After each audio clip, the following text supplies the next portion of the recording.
프로젝트 안부. 21명의 문학작가에게 보내는 시민의 답장. 김민식 시인께 답장을 보내드립니다. 박민아님의 답장. 김민식 시인께 드리는 디디의 답장. 편지를 받고 머리가 지끈했습니다. 문학 프로젝트에서 안녕 민아야, 나는 민식이야, 잘 지내니? 이런 편지를 기대했던 것인지 책을 준다는 말에 무심코 신청하였던 몇 주 전에 저에게 꾸중을 담은 편지를 보내고 싶은 마음이었습니다. 머리가 지끈한 며칠을 보내고 편지를 읽고 또 읽고 다시 읽고서야 갈피를 잡고 마감일 하루 전 답장을 적습니다. 저에게도 디디가 있었습니다. 그리고 있습니다. 디디는 초등학교 저학년부터 20살까지 함께했던 반려견이기도 하고 방을 화사하게 하고 싶다며 분양해왔지만 몇 달 만에 시들게 해버린 선인장이기도 하며 평생을 함께할 것이라고 생각했지만 세월이 지나 연락처마저 사라져버린 친구이기도 합니다. 흥미에 따라 누군가를 사귀고 무언가를 사고 또 흥미에 따라 누군가와 헤어지고 무언가를 버리는 것이 당연해진 시대에서는 무엇이든 디디가 될 수 있지요. 심지어 나 스스로까지도요. 편지를 재차 읽으며 수많았던 나의 디디들, 그리고 내가 누군가의 디디였던 시절을, 심지어 스스로를 디디로 만들었던 날들을 되뇌어 봤습니다. 미안하기도 하고 후회되기도 하고 서럽기도 한 당시의 수많은 감정을 다시금 느꼈습니다. 그리고 문득 두려워졌습니다. 나는 살아가며 또 누군가를 디디로 만들 것이고 나 또한 누군가의 디디가 될 것이라는 벗어날 수 없는 굴레가 두려워졌습니다. 하지만 그럼에도 살아가야겠지요. 누군가를 디디로 만들었다는 죄책감과 또 누군가의 디디가 되었다는 서러움을 모두 감내하며 버리고 버려지며 그렇게 살아야겠지요. 모든 디디들이 세상을 잘 버텨내고 살아내기를, 그럼에도 스스로를 디디로 만드는 일만큼은 하지 말기를. 저에게 그러했듯 시인님의 편지가 세상 모든 디디들이 세상을 버티고 살아가는 데에 한 소끔의 위로로 전해지길 바랍니다. 박민아. 평범하다는 말의 모호함을 좋아하지 않지만 막상 스스로를 소개하고자 할 때 평범하다라는 말이 가장 먼저 떠오르는 사람. 김민지 시인께 답장을 보내드립니다. 조바심의 여왕님의 답장. 안녕하세요. 늦은 답장을 보냅니다. 어제 저녁에 갑작스레 내린 비로 붉게 노랗게 물든 나뭇잎들이 길에 우수수 떨어졌습니다. 길 가장자리에 쌓인 낙엽들 또한 가을이 주는 장관이지만 어쩐지 이 계절이 주는 쓸쓸함은 피할 길이 없네요. 김민지 시인의 편지를 읽고 많은 생각을 했습니다. 어떤 말로 답을 해야 할까 한참을 고민하다가 역시나 저답게 마감일이 되어서야 이렇게 글을 씁니다. 편지에 담긴 바람들은 지금 우리에게 너무나 필요한 일들이면서도 한편으로는 너무나 거대한 일이라는 생각에 섣불리 답을 하지 못했습니다. 출력해서도 읽어보고 잠자기 전에도 읽어보고 인왕산 범바 위에 올라서도 편지가 마음 한켠에 남아 소중한 친구에게 소리내어 편지를 읽어주기도 했습니다. 여러 번 글을 읽으면서 계속 가슴에 남는 문장이 있어 옮겨봅니다. 당장에 살아갈 운이 따라줘서 여러 감정을 느끼고 있다면 조금 더 기다리면서 우리 주변에 놓인 수많은 변수들, 그 변수를 감당하는 다양한 사람들의 이야기를 새겨볼 필요가 있겠다. 아무도 겪어보지 못한 이 팬데믹이라는 상황에 얼마나 많은 사람들의 고난사가 있을까요? 굵직굵직한 이야기들만 뉴스의 면면을 장식하는 사이에 얼마나 많은 사람들이 변수를 감당해내고 있을까요? 아니, 고통의 경중은 누가 재단할 수 있을까요? 인과성만을 강조하며 셀 수 없이 많은 연관성들이 무시되는 사이에 얼마나 많은 사람들이 말할 곳도 없이 속으로 사귀며 버티고 있을까요? 이 한 줄의 문장만으로 위로를 받는 기분이 들었습니다. 지난해 2월부터 지금까지 그러니까 21개월 동안에 제 삶이 완전히 무너졌다고 생각했습니다. 그동안 제 삶을 지탱해 온 것은 여행이었어요. 일종의 도피처럼 삶에서 지쳤을 때 잠시라도 일상을 내려놓고 떠나 자유를 되찾으면 다시 살아갈 힘이 조금 생겼거든요. 그런데 여행을 할 수 없는 건 당연하고 일상에서의 작은 자유조차 박탈당한 채로 살아가는 게 많이 버거웠습니다. 강박증에 걸린 사람처럼 손을 씻고 마스크를 제대로 착용하지 않은 사람을 향해 미간을 찌푸렸어요. 한때는 사람을 바이러스 취급한 적도 있었고 극도로 사람을 혐오하는 나 자신을 마주할 수도 있었어요. 그것은 그 자체로 혐오가 되고 스트레스가 되었습니다. 작년 하반기는 일을 쉬었는데 쉬는 일조차도 긴장의 연속이라 회복은커녕 악화되기만 했습니다.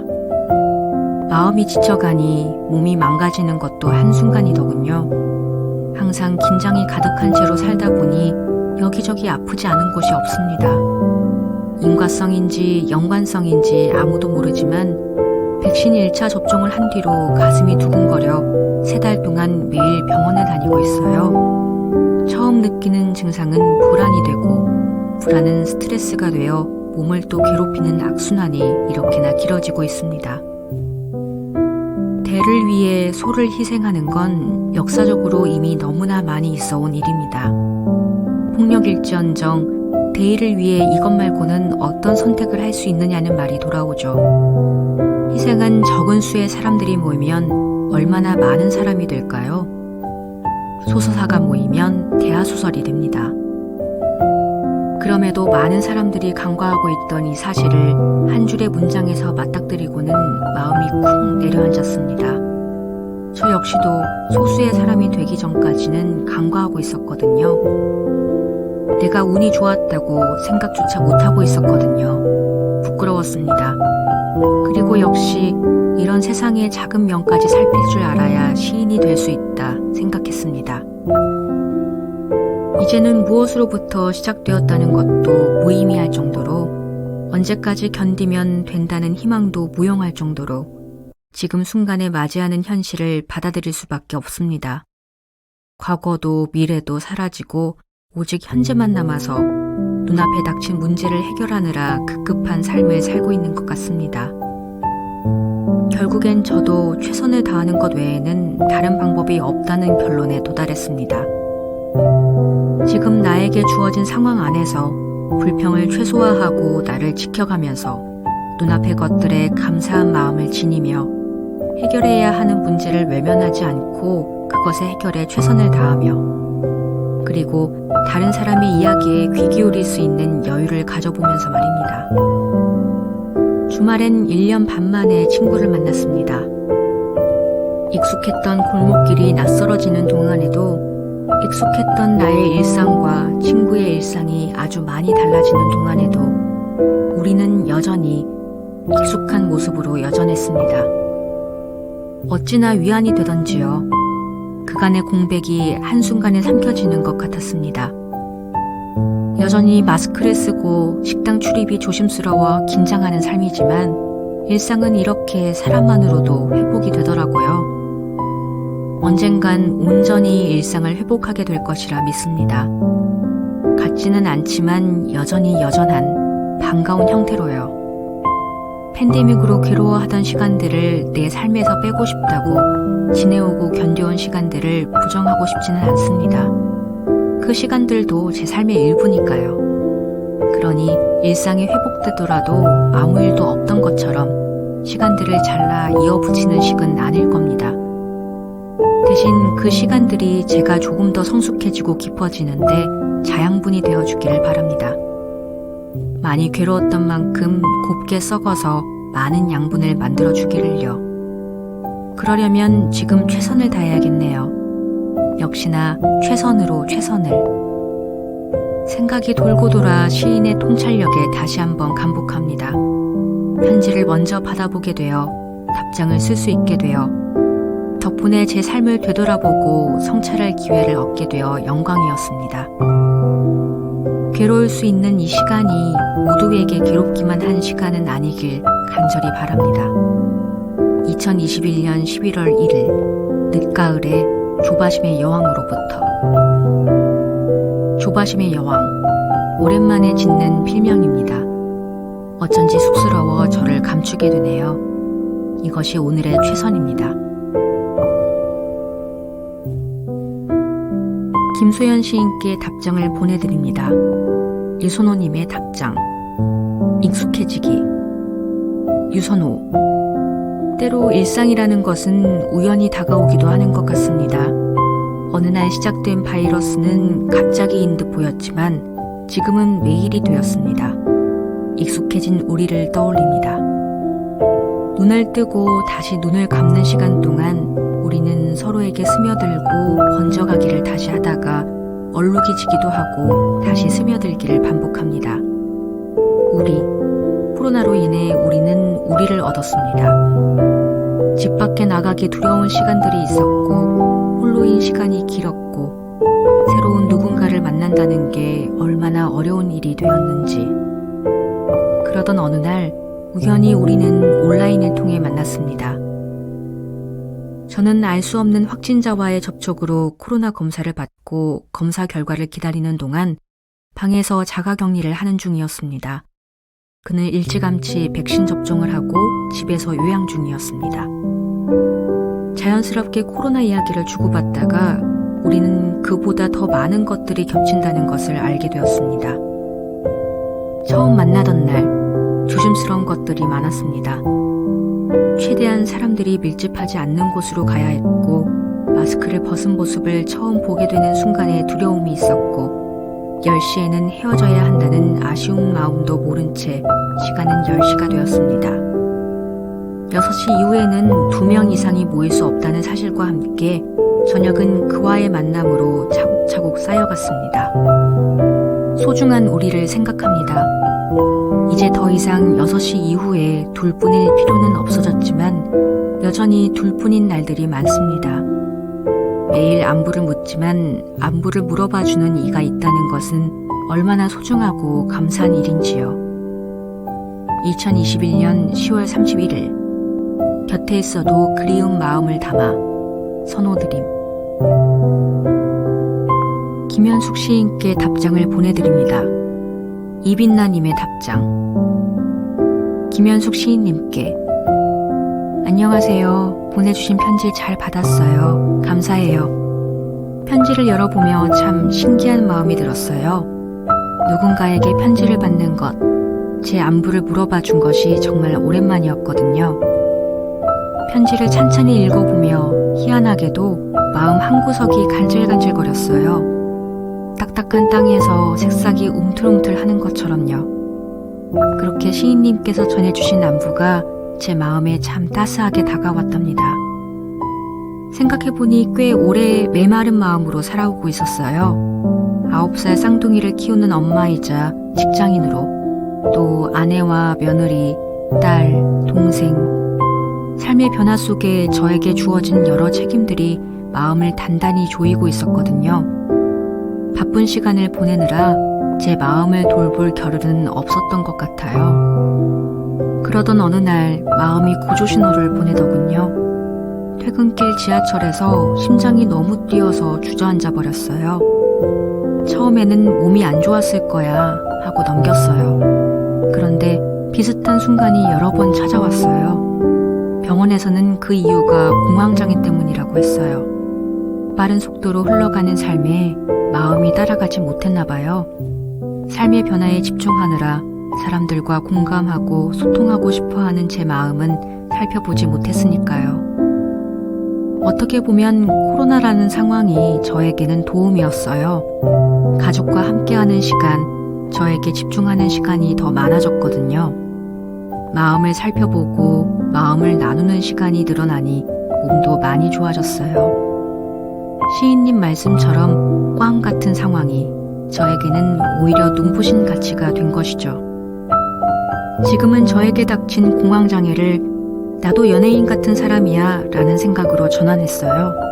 연예인들이 많이 겪는다니 저도 연예인 같은 사람이라고 생각하기로 했거든요. 이제는 마음을 살펴보는 영역을 좀 더 넓혀볼까 해요. 시인님께서 보내주신 편지를 읽으며 안부에 대해 생각해보게 됐거든요. 시인님이 지나온 나날들에 대한 이야기를 들으며 희한하게 제가 힘이 솟아났어요. 마음이 연결되어 온기가 전해졌나 봐요.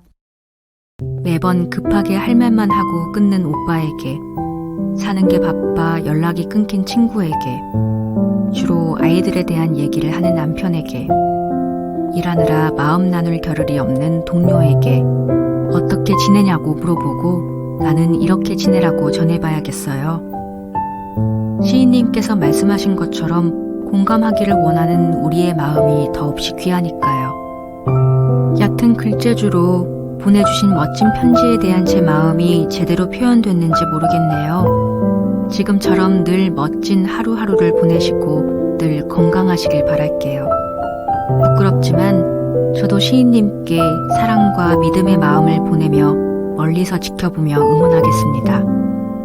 2021년 10월을 보내며 방화동에서 이빛나드림. 김태영 시인께 답장을 보내드립니다. 윤영옥님의 답장. 김태영 시인님께 편지를 읽고 어떻게 답신을 써야 할까 고민하다가 어느새 10월 31일이 되었습니다. 날짜만 보아도 이용의 잊혀진 계절이 귀에서 자동 재생되는 듯한 날인데요. 올해의 오늘은 이전의 10월 31일과는 조금 다른 느낌이 듭니다. 오늘 저는 운전면허를 딴 지 20여 년 만에, 운전을 한 지 10여 년 만에 처음으로 장거리 운전에 성공했고요. 떨리는 마음으로 다녀온 곳은 강릉이었어요. 시인님께서 편지에 쓰셨던 강릉이요. 그리고 경포 옆에서 묵고 속초의 청초호를 들러 돌아오면서 시인님께서 자주 가게 될 것 같다셨던 1월 저수지를 떠올렸어요. 저수지와 호수는 다르지만 바다로 흐르는 물이 아니라 고인물이 나는 점에서 편지를 받고 일부러 계획한 여정이 아니었음에도 우연한 공통점이 많지 않았나 우겨봅니다.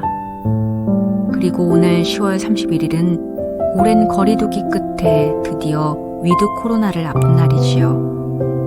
모든 것이 다 그놈의 거리두기 때문이었던 것 같아요. 시인님께서 속갯말이라도 아님 무엇이라도 물결에 풀어놓고 싶으셨던 것도, 제가 먼 곳으로 운전해 가겠다는 용기를 낸 것도, 별것도 아닌 작은 공통점이라도 찾고 싶었던 것도, 누군지 알지 못하는 사람들에게 이렇게 안부를 묻고 싶어하는 것도요. 길고 긴 역병의 시대를 지나며 힘들었던 건 질병에 대한 공포와 전염의 우려보다는 온기의 상실이 아니었나 하는 생각을 많이 했습니다. 사람이 가진 여러 따뜻한 것들이 식어가는 것이 너무 안타까웠어요. 배려, 믿음, 희망, 연대. 분명 어딘가에 있을 테지만 점점 찾기 어려워 보여 어떻게든 온기의 끈을 꼭 잡고 있으려고 노력하며 지내온 시간이었습니다. 이제 위드 코로나를 앞둔 지금 이렇게 말해도 될까요? 저는 잘 지냈다고, 모두들 잘 지내셨냐고, 따뜻함을 간직해 주셔서 여기까지 올 수 있었다고, 감사하다고요. 2021년 10월 31일 윤영옥 드림. 윤영옥. 경기도 양평에 살고 있는 40대 주부입니다. 여행, 공연, 전시, 책을 좋아하지만 시국이 시국인지라 요즘은 책 하나만으로 버티고 있습니다. 나이덕 시인께 답장을 보내드립니다. 마예인님의 답장. 안녕하세요. 이렇게 안부를 물을 수 있음에 감사히 여겨지는 요즘입니다. 시간이 지날수록 점점 당연해지는 것이 많아지고 불편함이 익숙함으로 스며드는 일상이 계속되고 있어요. 그런 지루한 일상 가운데 한 단어, 한 마디씩 고민하며 적는 이러한 편지라는 도구는 저에게 특히나 감동으로 느껴졌어요.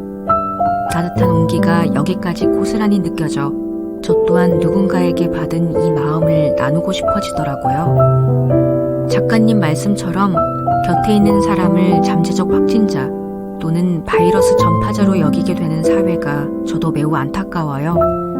차이에서 오는 혐오가 만연한 시대가 되어가는 것 같아 우려스럽지만 집에 머무는 시간이 많아지는 만큼 개개인이 과거를 돌아보고 존재의 밑바닥에서 마주치는 저마다의 내면을 가꾸며 성장할 수 있는 기회가 될 수도 있다고 생각해요.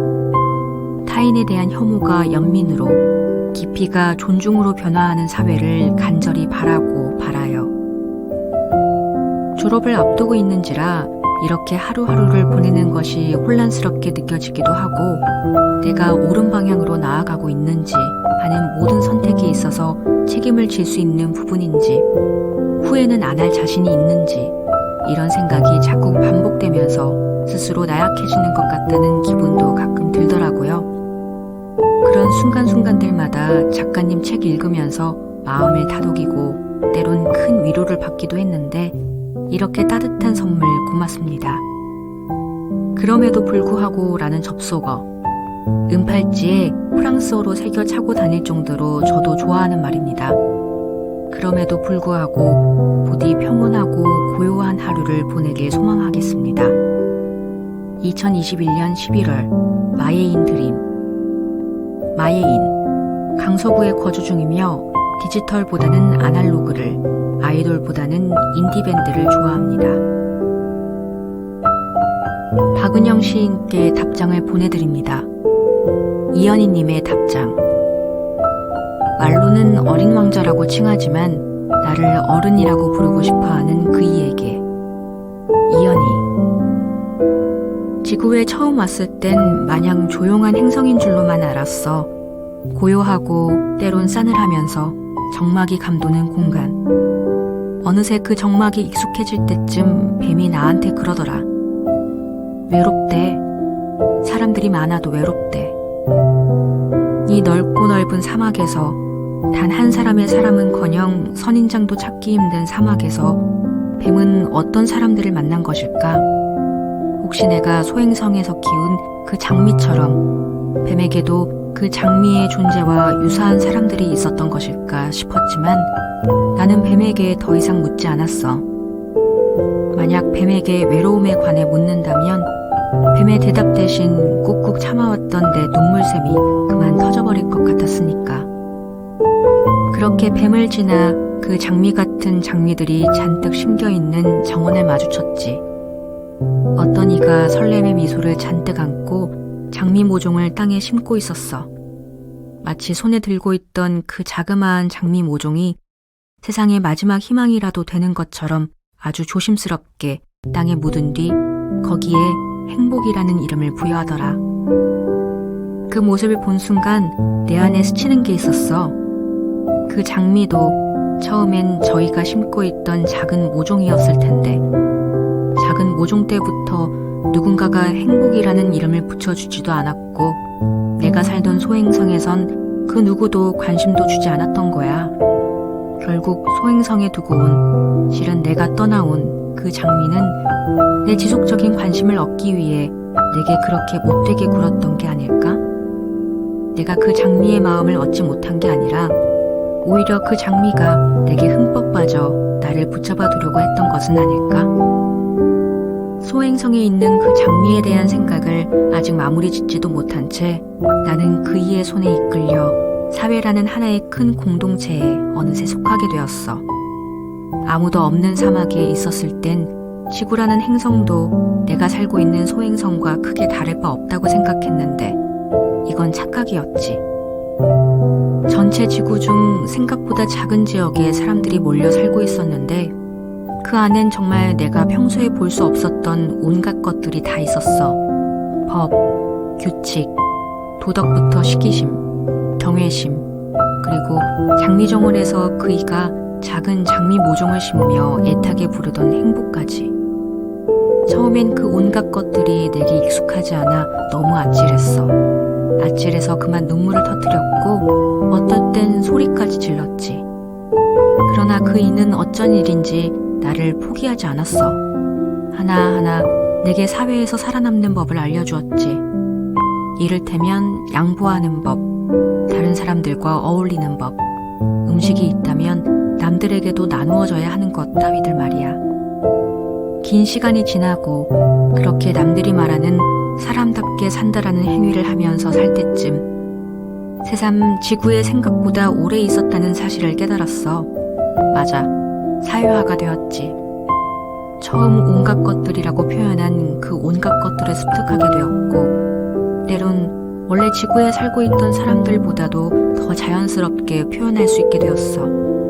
그즈음 나는 이제는 가물가물한 소행성에 두고 온 그 장미가 떠오를 만큼 올해 홍조가 가득한 한 여인을 만났고, 다행스럽게도 그 장미와는 성격이 확연히 달라 내가 사랑받고 있다는 느낌이 무엇인지 알게 되니 사람들이 우리를 가족이라고 불렀어. 그렇게 내가 가족이 생기자 나를 처음 장미 정원에서 만나 지금까지 곁에서 쭉 지켜봐준 그이의 눈에서 처음 눈물이 흐르는 것을 보았어. 그이가 심었던 행복이라는 장미가 죽었을 때 흘리던 눈물과 농도는 같겠지만 눈물 뒤에 감춰진 표정과 감정은 다르다는 것을 확실히 느꼈지. 그러면서 그이는 내게 말했어. 나보고 다 컸대. 내가 소행성에서 여러 별을 거쳐 지구로 온 뒤 그이를 만나 사회화가 되고 가족이 생기며 사람답게 살고 있지만 아무리 생각해도 이 말은 지금도 이해할 수 없어. 다 컸다는 말이 아직도 이해되지 않아. 가족이 생기고 숱한 불합격 통보들 뒤 받은 한 줄의 합격 통보를 받은 회사에 들어가 일을 하고 있을 뿐인데 이게 왜 다 컸다고 하는지 잘 모르겠어. 그렇다고 그이에게 묻진 않았어. 내가 다 크지 않았다고 하면 실망할 것 같다는 생각이 절로 들더라. 그래서 그냥 웃었어. 웃는 건 좋은 거잖아. 난 아직도 과거에 파일럿이 보여준 그림이 코끼리를 삼킨 보아뱀으로 보이는데 지금은 가물가물하지만 여전히 나는 소행성에 있는 그 장미가 종종 그리운데 과거에 수많은 양을 내게 그리려고 애쓰다 결국 양이 들어있는 상자 그림을 내게 떼어준 파일럿이 보고 싶은데 근데 그이에겐 이 모든 이야기를 하진 않을 거야. 언젠가 다시 사막에서 만난 외롭다는 뱀을 만나면 그 뱀에게 털어놓아도 될지 아직 그것도 모르겠어. 그 뱀은 내 마음을 이해해주고 나를 소행성으로 다시 데려다 줄 수 있을까? 그럼 그이와 내 가족들은 내가 소행성을 그리워하는 것처럼 나를 그리워하게 될까? 아니면 그이도 나의 아내도 사실 나처럼 다른 소행성을 그리워하고 있는 것은 아닐까? 이렇게 궁금한 것이 많은 걸 보니 여전히 나는 다 크지 않은 게 분명해. 이연희, 2014년도부터 시작한 도란도란 프로젝트라는 프로젝트를 운영하고 있는 에디터입니다. 도란도란 프로젝트는 4명의 사람들이 매주 다른 주제로 글을 쓰는 프로젝트. 박철 시인께 답장을 보내드립니다.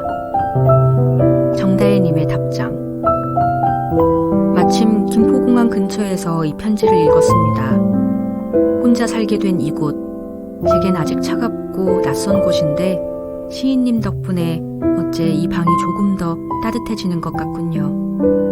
솔직히 읽기 어려운 편지였습니다. 제가 어머니에게 느끼는 감정과 똑같아서요. 저도 기억 하나 나눠도 될까요? 어렸을 적 까무룩 잠이 들었다 깼는데 어머니가 베란다에 앉아 있었습니다. 걸레를 쥐고 청소를 하다 잠시 멈추셨던 거겠죠? 노래를 흥얼거리시더군요. 해가 질수록 어머니의 뒷모습은 더 선명해졌습니다. 콧노래 소리도 좋고 이불도 따뜻하고 좋은 기억이었습니다. 혼자 살기 전까지는요. 무럭무럭 자라 김포공항과 가까운 이곳에 오고 나서야 그때 그 노래가 사랑 그 쓸쓸함에 대하여 였단 걸 알았습니다. 행복한 노래가 아니더군요. 제가 지금보다 더 작고 당신이 더 젊었을 때 어머니는 무슨 생각을 하고 있었을까요? 노래를 따라 부르다 보니 기억이 미지근해졌습니다. 어머니는 슬퍼하는 저 때문에 슬퍼지시겠지요 라는 문장에도 꽤 오랫동안 머물러 있었습니다. 마음껏 슬퍼하지 못하는 나이가 됐다고 느낄 때마다 대를 거쳐 자식을 낳아온 인간의 무고한 역사와 기원이 원망스러워집니다. 사랑, 우정, 특별함, 애증, 그 어떤 단어로도 설명할 수 없는 어머니와 자식 간의 그 무엇. 그러게요. 이 풀리지 않는 사랑의 고리를 도대체 뭐라고 불러야 할까요? 저 또한 자식을 낳고 그것의 고리를 반복할 생각을 하면 암담해집니다. 어떻게 하면 좋을까요? 앞으로 계속 이렇게 두리번거려도 괜찮을까요? 인간으로 태어난 것이 때로는 원통할 때가 있습니다. 그럴 땐 가슴에 뚫린 큰 구멍 사이로 차가운 바람이 통하는 느낌인데요. 특히 11월 즈음에 그렇습니다. 보내주신 편지 덕분에 바람이 조금은 따뜻해졌습니다. 사라지는 소리가 아닌 글자로 주고받는 이야기는 이렇게나 든든하군요. 울지 마세요. 혼자 힘들어하지 마세요. 행복하세요. 라는 말보다 건강하세요. 라는 말이 더 묵직하게 다가오는 요즘입니다. 편지 주셔서 감사합니다. 부디 건강하세요. 정다혜. 꿈꾸는 게 좋아서 오래오래 자는 사람. 서희재 소설가께 답장을 보내드립니다. 이아름님의 답장. 친애하는 서희재 선생님께 보이지 않는 곳에 있는 일을 존재한다 여기고 먼 곳에 있는 일을 믿는 일이 참 어렵게 느껴지는 한 사람이 편지를 받았습니다. 그렇게 나를 생각하는 다른 이들을 떠올리지 못해 큼지막한 외로움에 잠식될 때마다 고통스러워하곤 하는데요. 어쩐지 선생님의 편지를 읽으니 이 순간만큼은 외로움의 바다에서 나와 편히 숨을 쉴 수 있는 것 같습니다. 어렸을 때는 이 감정이 어떤 것을 뜻하는지 감정의 의미조차 제대로 몰랐습니다.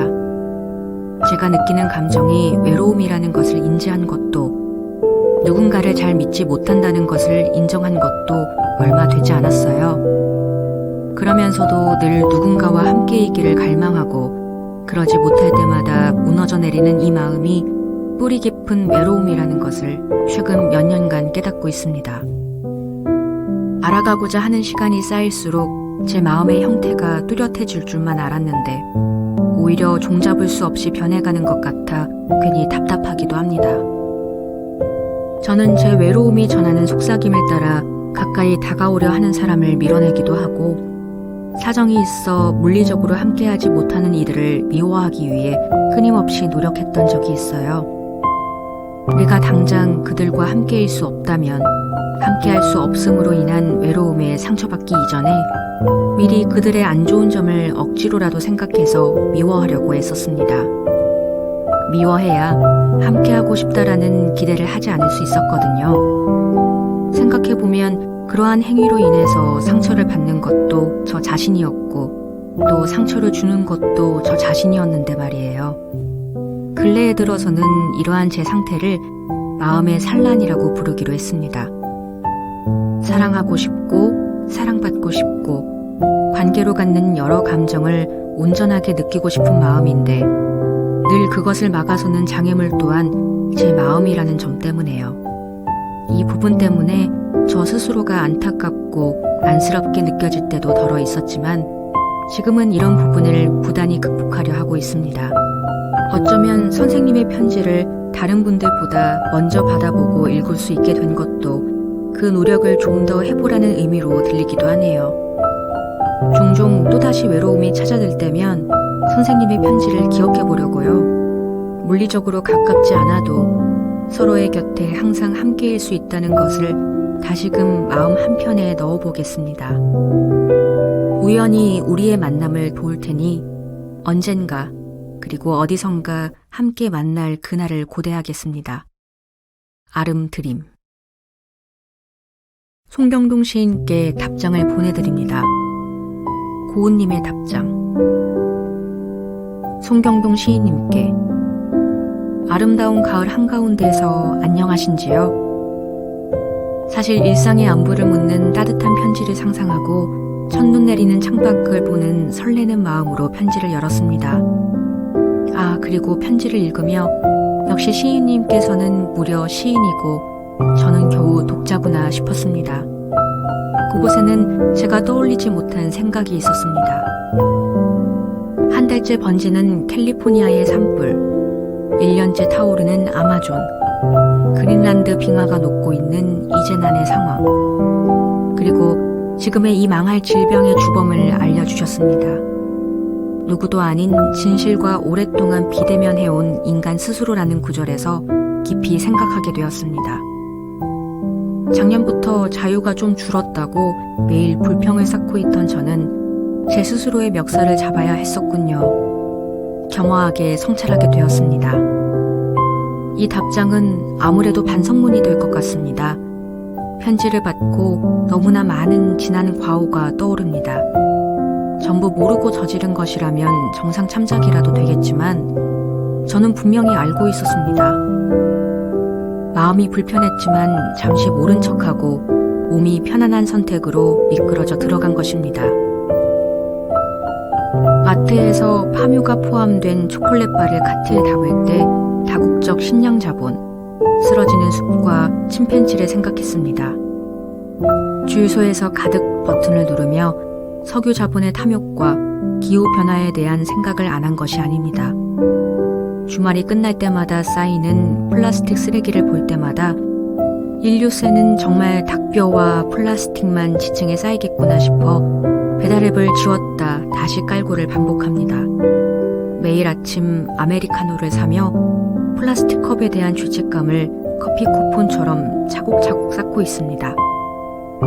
이런 제가 너무 미워질 때면 가끔 꺼내보는 문장이 있습니다.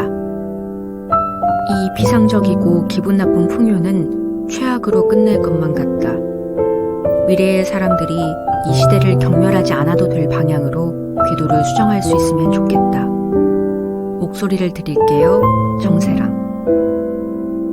제가 100년 전 사람들의 이해가 안 되는 행동들에 불편한 것처럼 100년 후 사람들이 나를 본다면 어떤 감정일까 생각하고 스스로를 돌아보게 됩니다.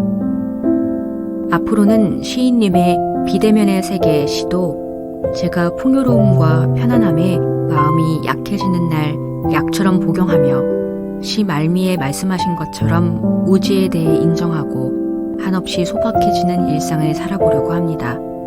나부터 스스로 좀 더 예리하게 소수의 사람들의 무분별한 탐욕의 질주를 알아채보려고 합니다.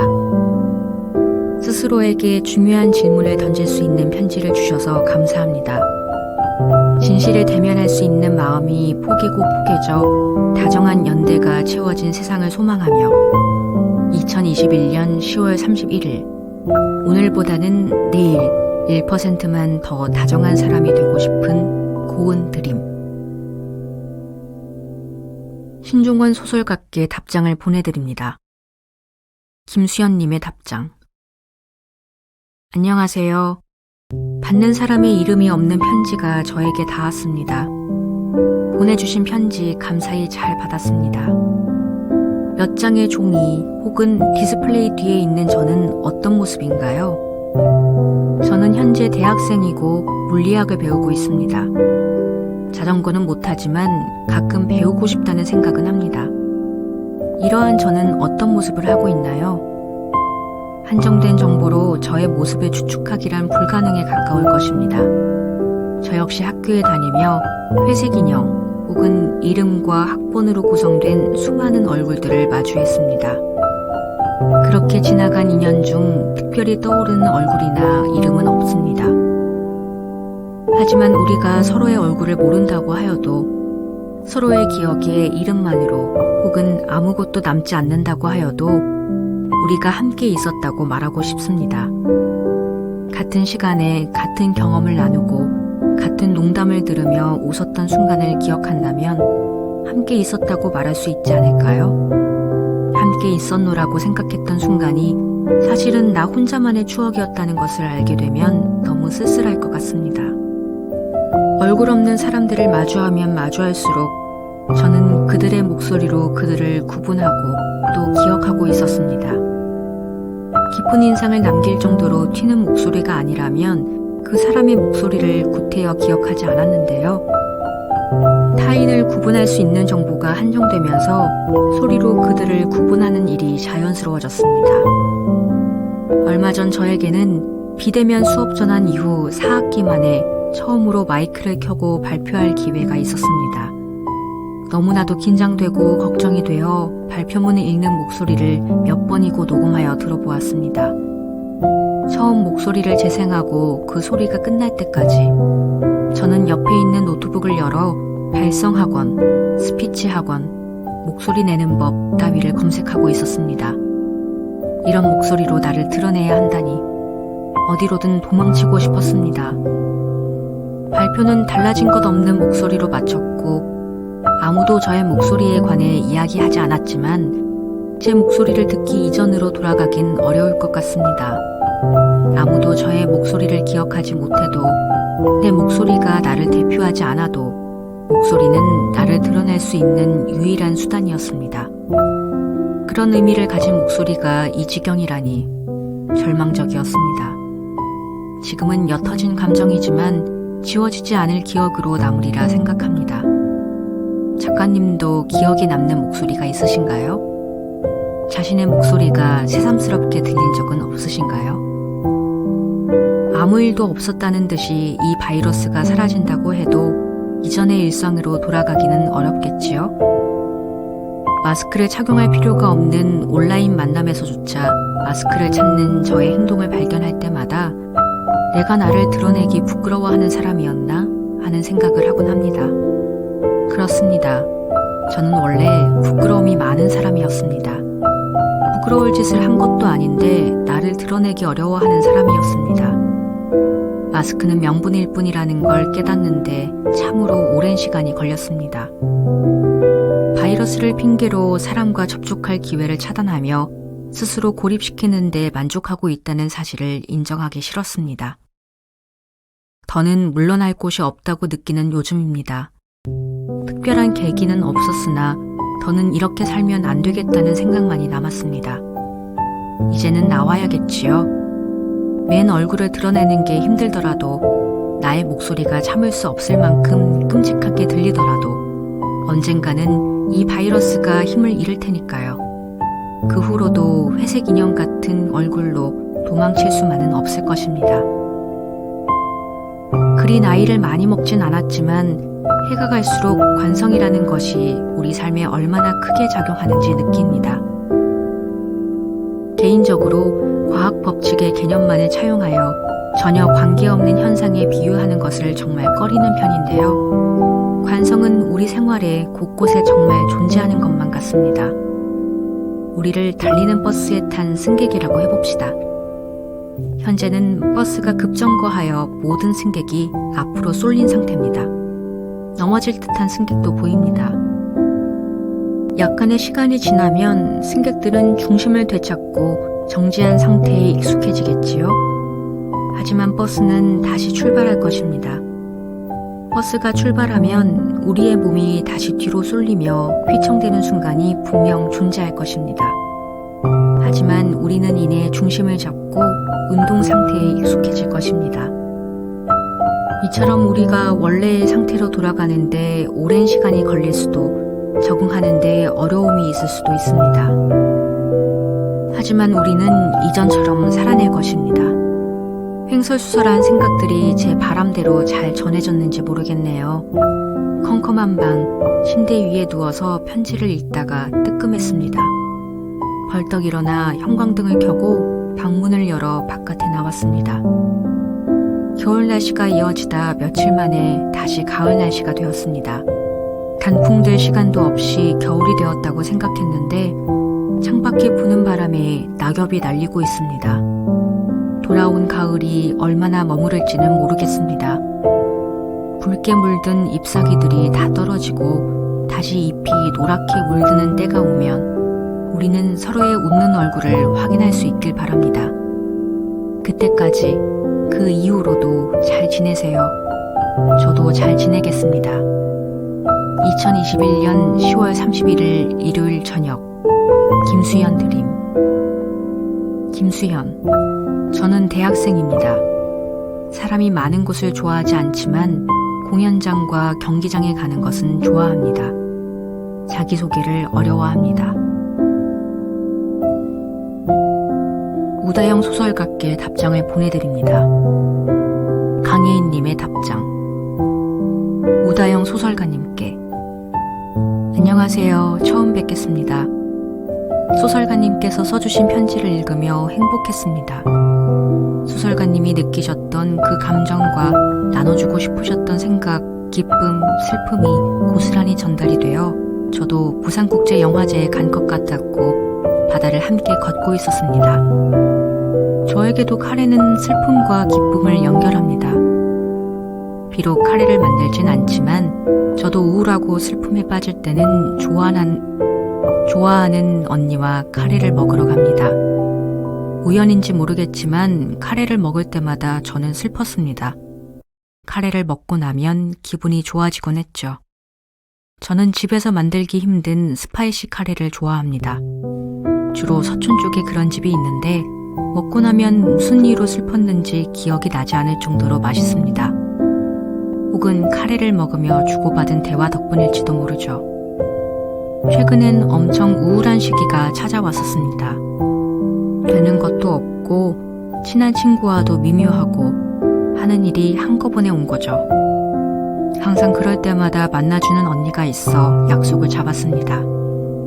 그 언니는 저와 취향이 비슷하고 좋아하는 것들이 비슷합니다.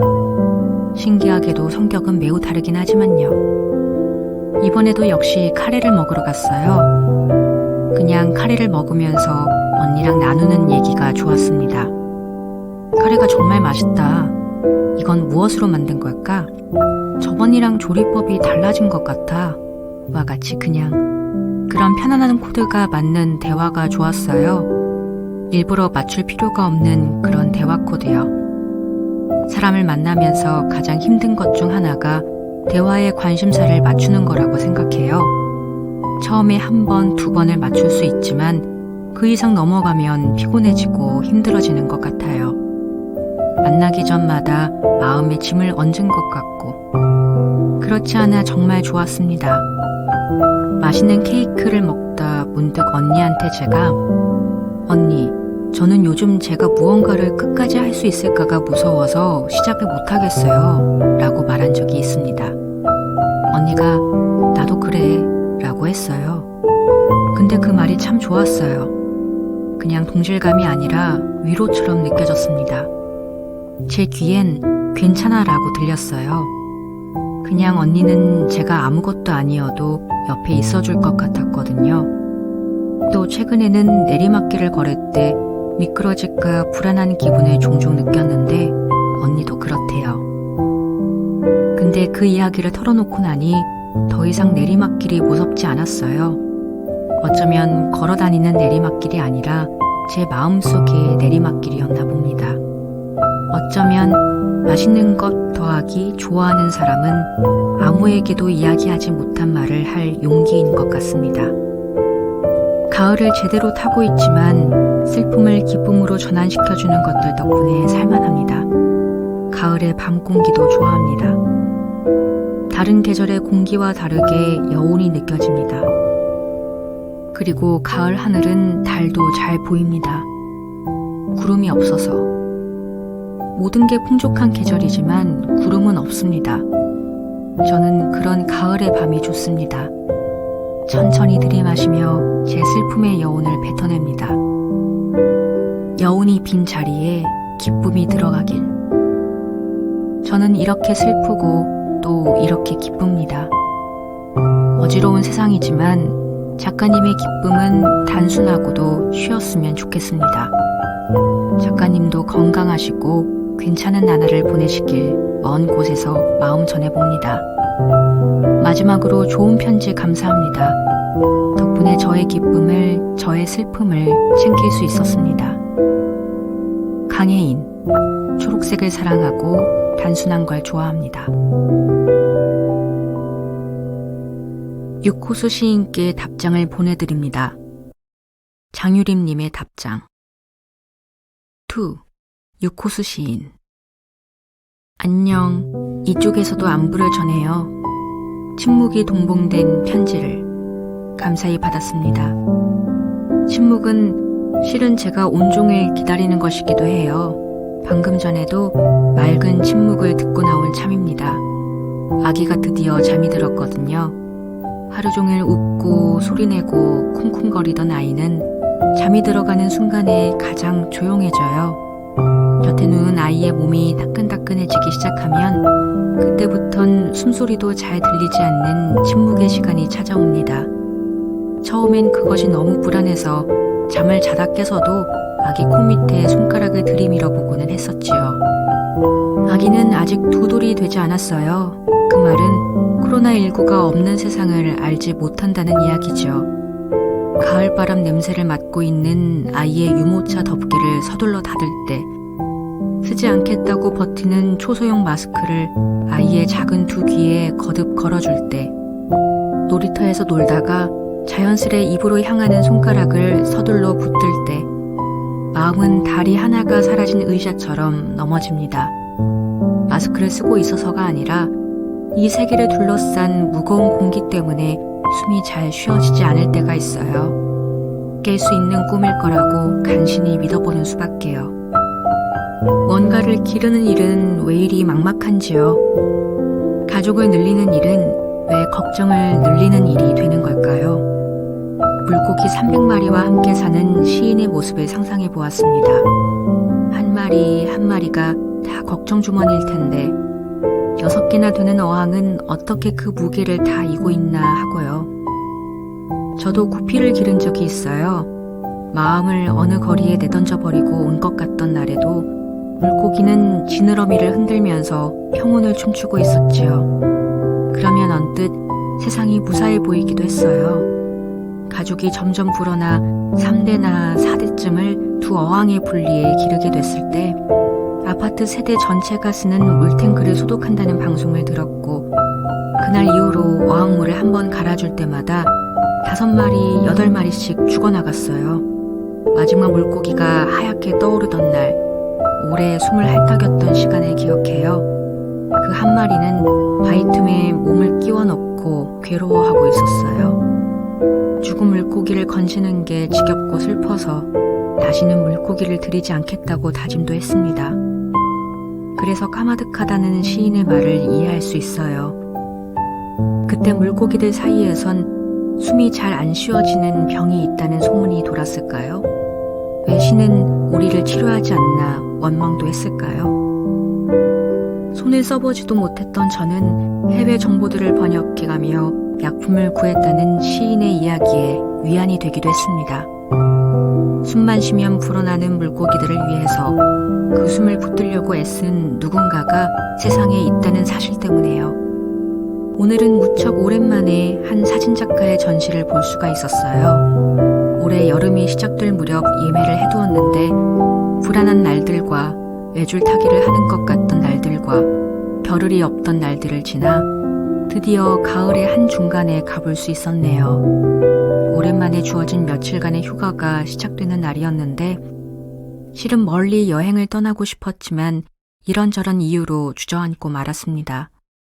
그나마 전시라도 볼 수 있어 다행이라 생각하면서 사진들을 구경하는데 여름날의 바닷가를 찍은 사진 앞에서 우뚝 못 박혀버렸어요. 스페인의 온다리비아 해변에서 수백 명은 돼 보이는 휴양객들이 띄엄띄엄 다양한 빛깔의 파라솔 밑에 앉아서 몸을 말리고 있는 사진이었지요.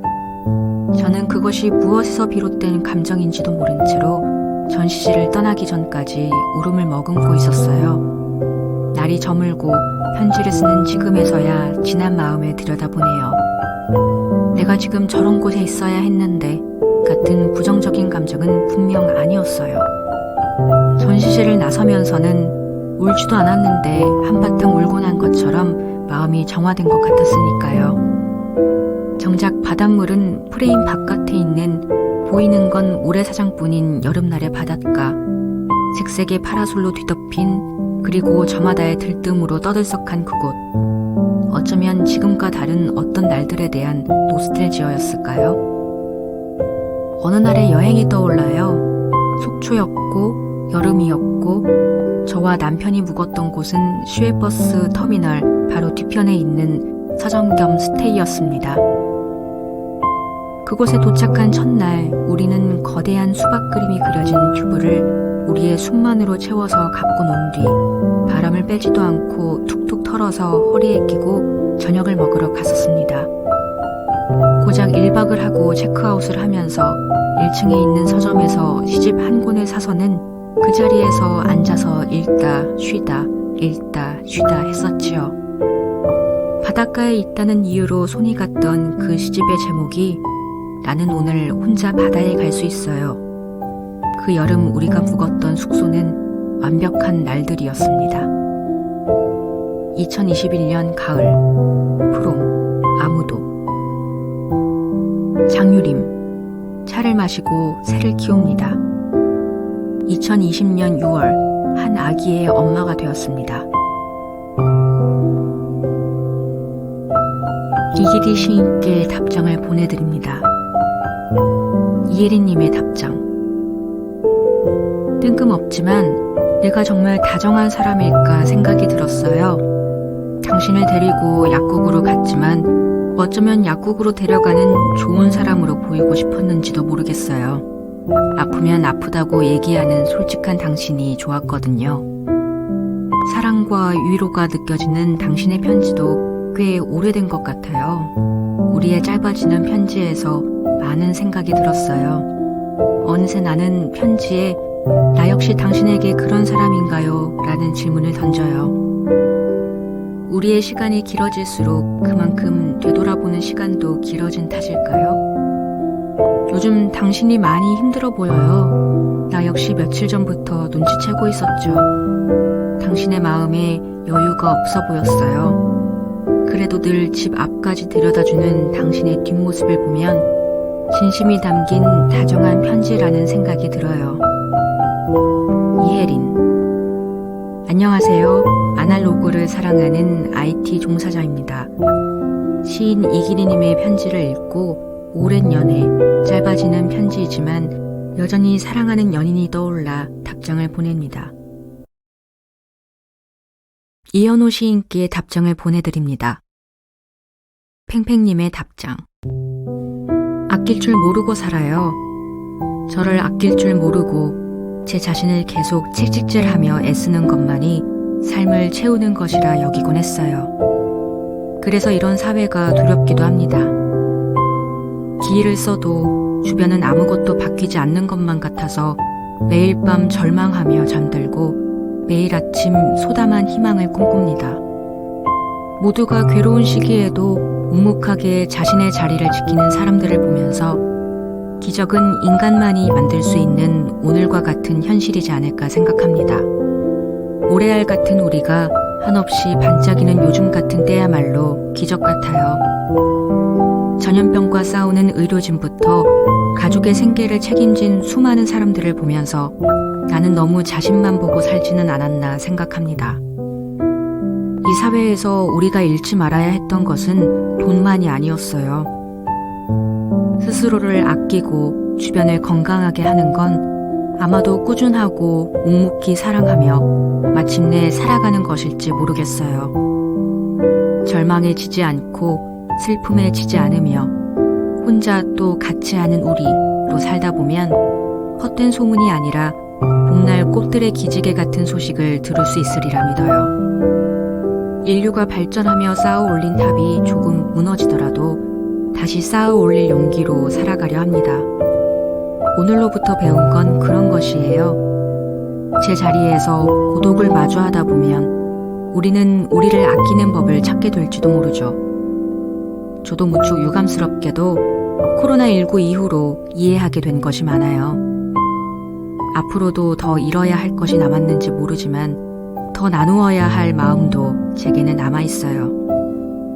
해가 바뀌어도 우리의 아침 풍경과 하루, 계절과 모습은 달라지지 않겠지만 가까이 있는 가족, 친구와 연인과 더불어 살아가면서 소식을 전할게요. 이런 말이 어떻게 들릴지 모르겠지만 오늘도 잘 지내세요. 저도 잘 지내고 있어요. 팽팽드림. 정요일 작가께 답장을 보내드립니다. 채플린님의 답장. 매일 글 쓰는 사람, 정여울 작가님께. 작가님이 황강수 선생님을 생각하시듯 저도 그리워하는 선생님이 있습니다. 키가 크고 피부가 흰, 짓궂은 장난에도 좀처럼 화를 내지 않는 문학 선생님이셨어요. 저는 작가님처럼 솔직하게 마음을 표현하지 못해서 계속 주저하고 망설이는 사람입니다. 용기를 내어 하루를 채워가지만 금방 허망함을 느끼는 사람이에요. 예전에는 이런 성격이 기댈 사람이 없어서 그렇다고 생각했는데요. 요즘은 제가 기댈 줄 몰라서 그런 것 같아요. 조금 더 기대고 의지해도 될 텐데 말입니다. 사회가 격변하듯이 사람도 변하는데 기대를 했던 사람들이 변할수록 제 마음은 요동치곤 했습니다. 그들에게 가졌던 믿음은 선생님이 제게 주셨던 그리고 가르쳐 주셨던 믿음과는 다른 모습이었어요. 고3 시절 저는 공부는 내팽개치고 책을 읽거나 음악을 듣고 영화와 드라마에 빠진 학생이었어요. 그래도 그 당시에 읽었던 책들을 비롯한 수많은 콘텐츠가 지금의 저를 만들었다는 생각이 듭니다. 모두가 똑같이 잘할 수는 없지 않을까요? 하지만 많은 어른이 야간 자율학습 시간에 몰래 책을 읽거나 다른 수업 시간에 시집과 소설을 읽던 저에게 그러면 안 된다 라며 혼을 내셨죠. 나이가 조금 더 들고 보니 그 말이 무슨 의미였는지 이해가 갔지만 그 가르침의 방식은 틀렸다는 생각이 듭니다. 그때는 지금보다 더 노골적인 폭력의 시대였으니 그들의 태도를 이해할 수는 있지만요. 문학 선생님은 그들과 다르게 말씀하셨습니다. 어떤 책을 읽고 있으면 그 작가의 다른 책을 추천해 주시기도 하고 작가나 문학에 관한 재미있는 이야기를 해주시기도 하셨어요.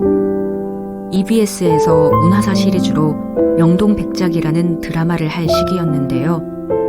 주말에 드라마를 보고 오면 선생님과 드라마 이야기를 한참 하다가 김수영, 박인환, 전혜린, 오상순, 김관식과 같은 당시 문인들에 관한 이야기도 하고 참 즐거웠던 기억입니다. 지금에 와서 생각해보면 그런 제 모습이 얼마나 답답하셨을까 싶기도 합니다. 그 시기를 잘 보냈다면 더 즐겁게 문학을 마주할 수 있었을 테니까요. 그래도 저의 선생님은 그런 저를 귀여워해 주셨습니다. 몰래 쓰곤 했던 습작 시를 봐주시면서 계속 꾸준히 써봐요 라고 말씀해 주시곤 했어요. 잘 쓴다라는 말은 안 하셨지만 계속 꾸준히 쓰는 것이 중요하다는 걸 문득 깨닫곤 합니다. 편지를 읽으면서 매일 글을 쓰고 다듬는 정여울 작가님이 저의 문학 선생님과 같은 마음이지 않을까 생각했어요. 그래서 저를 아무 조건 없이 사랑해 주셨듯이 제가 먼저 사람들을 이해하고 돌보고 보살피겠습니다. 그들이 저를 꼰대라 놀려댈지라도 그들이 저를 재미없다고 면박 줄지라도 제가 먼저 사랑하고 제가 먼저 다가가고 제가 먼저 보듬어 안을게요 라는 문장은 여러 번 되뇌어 읽었습니다. 문학 선생님의 장례식에 트로피를 들고 갔습니다. 입선이었지만 선생님이 주신 마음에 조금이나마 보답하고 싶었거든요. 선생님께 자랑하고 싶었어요. 제가 꾸준히 쓰는 법을 배운 건 선생님에게서였으니까요. 수줍고 슬퍼서 고개만 떨구고 있었지만 함께 간 친구들과 같은 자리에 앉아서 슬퍼하시던 중국어 선생님, 장례식 일손을 돕던 선생님의 마지막 제자들 모두 생생하게 떠오릅니다. 선생님, 그날부터 오늘까지 포기하지 않고 쓰는 것은 저의 자랑입니다. 저도 학생들을 만나면 선생님이 보여주신 모습을 따라 해보려고 애쓰곤 합니다. 그렇게 시간이 흐르다 보면 저도 누군가에게는 선생님처럼 항상 웃는 얼굴로 기억될 수 있겠지요. 그렇게 많은 사람에게 사랑받고 존경받던 선생님께 제가 받은 가르침 또한 정여울 작가님이 황강수 선생님께 받은 사랑과 같은 부류의 마음이라 여깁니다. 저도 아무 조건 없이 사랑하다가 이 세상에서 해야 할 몫을 마치면 그곳에 가겠습니다. 우리가 사랑한 선생님들의 평안을 빕니다. 커플립 드림. 정운교 시인께 답장을 보내드립니다. 강대호님의 답장. 9번째 계절. 정운교 시인에게. 안녕하세요. 나뭇잎들이 가을의 색을 칠하기 바쁘고 낮과 밤의 기온도 꽤나 변덕스러운 요즘 잘 지내고 계신지요? 비록 일면식도 없는 사이지만 설레는 마음으로 편지를 읽었고 붉게 물들어가는 마음으로 답장을 드립니다.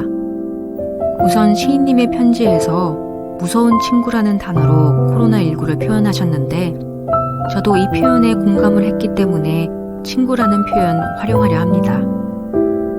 지금은 비록 퇴사를 했지만 2019년 겨울과 2020년 봄을 지내면서 저는 공포보다는 무기력함을 많이 느꼈습니다.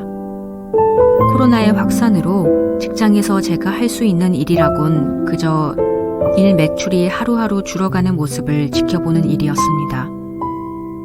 퇴근 후에 가끔 공원을 뛰러 나갔던 취미도 마스크를 낀 채로 뛰려니까 엄두조차 나지 않아 포기했습니다. 그렇다고 친구들을 만나지도 못했죠. 담당 매장 점주들은 당장 매출이 줄어 힘들어하는데 그냥 밥 먹듯이 출근, 퇴근 이렇게 한 달을 채우면 월급이 나오고 이게 맞는 건가? 근데 그렇다고 내가 점주들을 도와줄 수 있는 번뜩임이 있을까? 하는 답보 상태였습니다. 어떻게든 답을 찾고 싶다는 생각을 하다 보니 자연스레 책을 읽기 시작했습니다. 사실 학창 시절부터 저는 책이라는 오브제와는 친하지 않았습니다. 부모님의 말이 법이었던 어린 시절엔 4시부터 정규 방송이 나오니까 친구들이랑 놀다가 4시 되면 집에 들어와서 EBS를 보렴. 만화책은 나쁜 거니까 보면 안 돼. 라는 말을 철석같이 믿고는 친구들과 밖에서 놀다가 4시에 집에 들어와서 애국가부터 시청하는 준법 정신이 투철한 어린아이였습니다. 그래서 제 또래 친구들이 열광했던 드래곤볼도 한 권도 읽어보지 않았습니다. 고등학생 때 좀 두껍다 싶은 교과서는 훌륭한 베개였죠. 대학생이 되고 나서도 독서량은 1년에 5권 남짓이었던 걸로 기억합니다. 지금 편지를 쓰면서 보니까 제가 대학교에 들어간 것도 기적처럼 느껴지네요. 각설하고 작년 2월부터 퇴근 후에 그리고 주말에 한 권씩 읽어나가면서 여태껏 경험해보지 못했던 독서의 즐거움을 경험하고 작가들의 고통을 간접적으로 느낄 수 있었어요.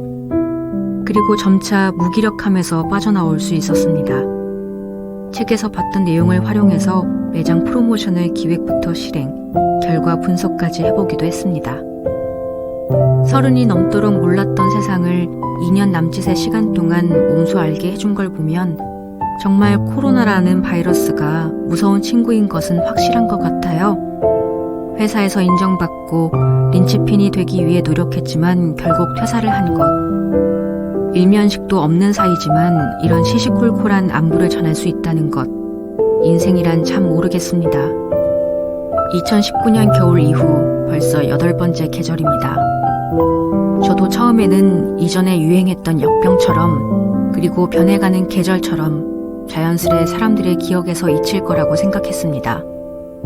하지만 이 무서운 친구는 저희가 이제껏 지구에 새들어 살면서 일방적으로 받기만 했던 것이 화가 나도 아주 단단히 난 것 같았습니다. 이렇게까지 할 생각이었으면 미리 언질이라도 줬으면 참 좋았을 텐데 하는 생각이 들 정도로요. 놀랍게도 이 친구 덕분에 많은 사람들이 일상의 소중함을 깨닫고 푸른 하늘이 주는 행복과 붉게 타들어가는 노을이 주는 감동에 대해 생각하게 되었습니다. 저도 그 중에 한 사람이고요. 하지만 과요불급이라고 했던가요? 이번 친구는 참 눈치도 없고 정도도 없다는 생각이 많이 들었습니다. 저는 영화 친구를 보지는 않았지만 명대사는 알고 있습니다.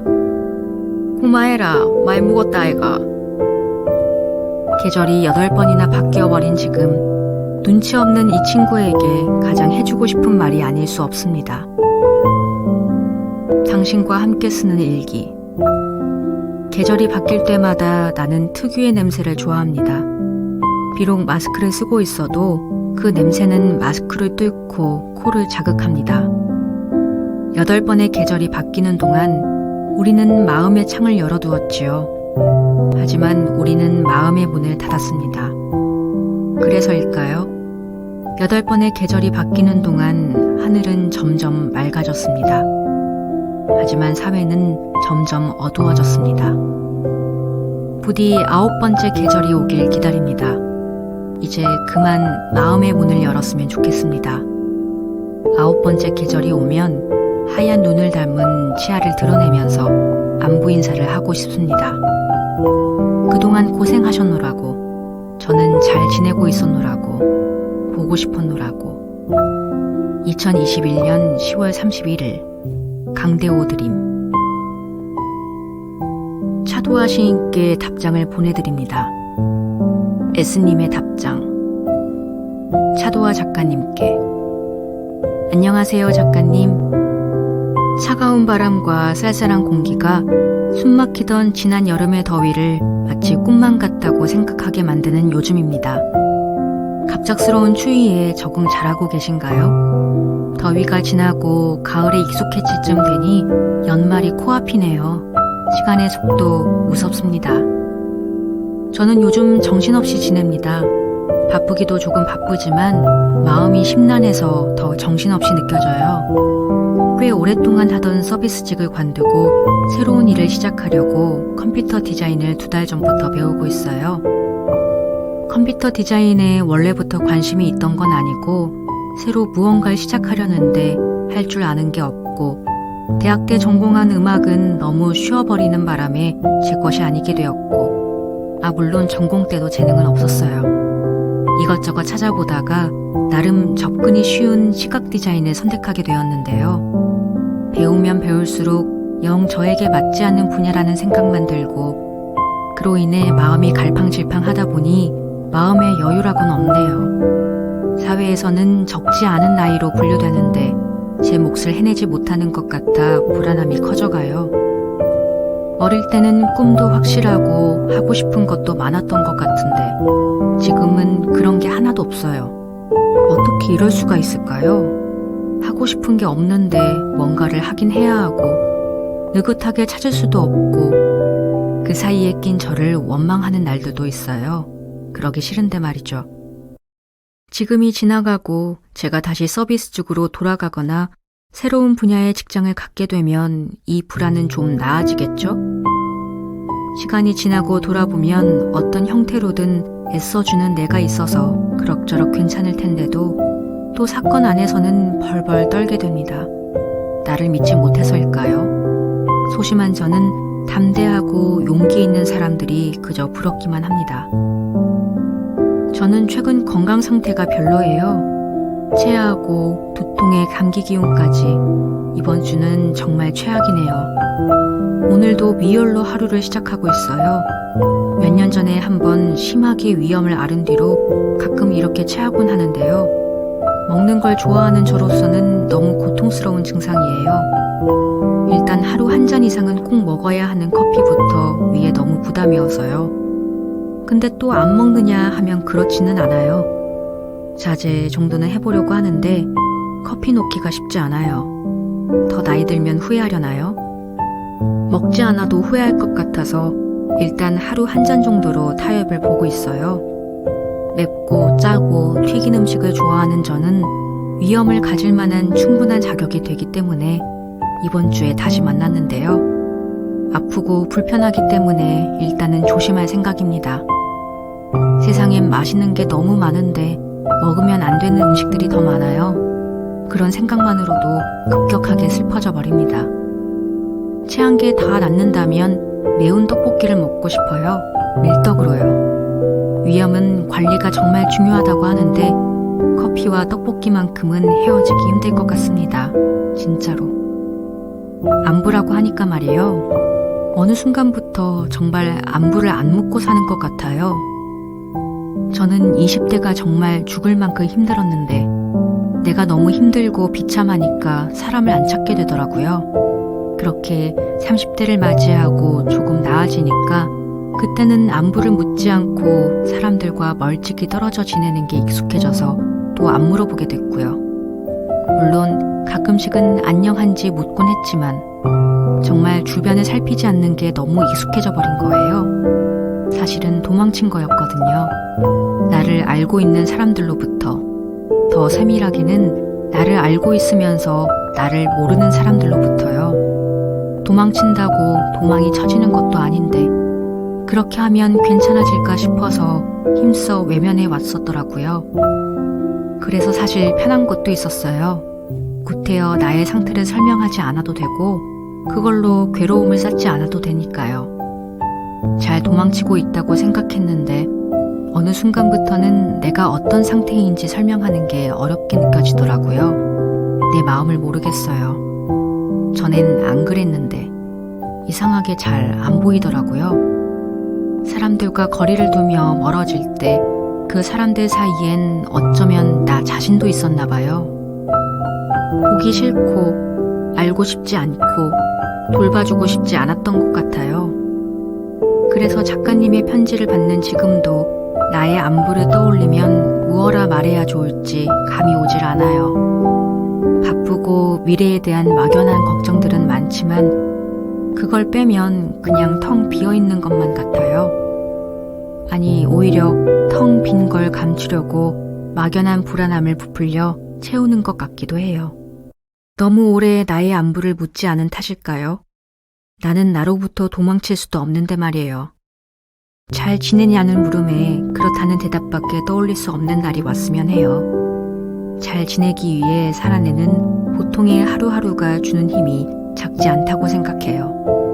우리 하루를 잘 살아내봐요. 거창한 거 없이 매일 반복되더라도 그거대로요. 제 일상 얘기를 더 많이 쓰고 싶었는데 일상이 별거 없어서 적을 게 없었어요. 그냥 답답한 제 상태만 주저리 늘어놓았네요. 언젠가 또 작가님의 글에서 소식을 들을 수 있었으면 좋겠어요. 독자로 찾아갈게요. 건강하게 지내다가 글에서 만나요. 10월의 마지막을 보내며 S로부터. 차유호 시인께 답장을 보내드립니다. HS님의 답장. 사랑을 담아 잘 못 지내고 있다는 안부를 전합니다. 차유호 시인께. 오늘은 안녕하신가요, 유호님? 완연한 가을 아침입니다. 너무 급작스레 추워졌다가 갑자기 더워졌다가를 반복하는 날씨 덕에 가을을 실감하지 못하고 있던 나날들이었네요. 어제 비가 내렸기 때문인지 산책길에 쌓인 붉고 노란 낙엽들을 보며 아, 가을의 한복판을 지나고 있구나 실감하는 11월의 첫째 날입니다. 유호님의 편지를 받고 답장을 쓰기까지 내내 기분 좋은 부채감을 안고 있었습니다. 어떤 말을 전해야 할까 고르느라 써야 하는데 생각만 하다가 결국 마지막 날 쓰게 되네요. 유호님의 편지에서 미숙과 성숙을 지나고 있는 과도기의 어떤 것을 느꼈습니다. 사실 제가 그런 시기여서 편지가 그렇게 다가온 것인지도 모르겠어요. 그래서 유호님에 대해 알고 싶었습니다. 저와 동갑이시더라고요. 나이에 얽매이지 않으려 해도 자꾸만 얽매이게 되는 어쩔 수 없는 한국인이라 유호님께 더 내적 친밀감을 가지고 세계 반대편에 있는 또래 펜팔 친구인 것처럼 답장을 써보고 싶었습니다. 너무 잘 쓰려고 노력하기보다는 진솔하게 써보려고요.